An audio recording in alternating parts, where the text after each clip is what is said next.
Build a simple daily routine. Para klaro yung ating araw, buong araw, o mga araw-araw na gagawin, ay dapat magkaroon tayo ng daily routine. Dapat consistent yung paggising natin. Basic hygiene, light exercise.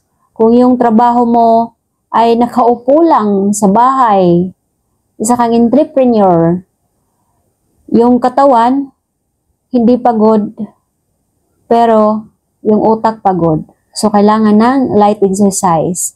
O kaya, kung ikaw isang employees, nakaupo lang sa office, so, kailangan pa rin natin ng light exercise. Dahil ang exercise ay nag-i-improve ng muscle natin.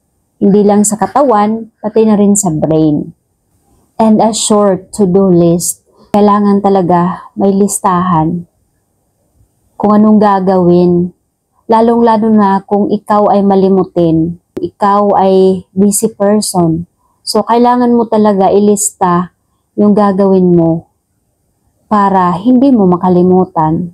Yung mga priority, kung kailan mo to gagawin, kasi yung utak natin ay pabago-bago every hour, even every second. Nagbabago yung utak natin, yung mga desisyon natin. Kaya huwag kalimutan na magkaroon ng maikling listahan para hindi makalimutan kasi structure gives clarity. Lalong-lalo na habang magulo pa ang adulting.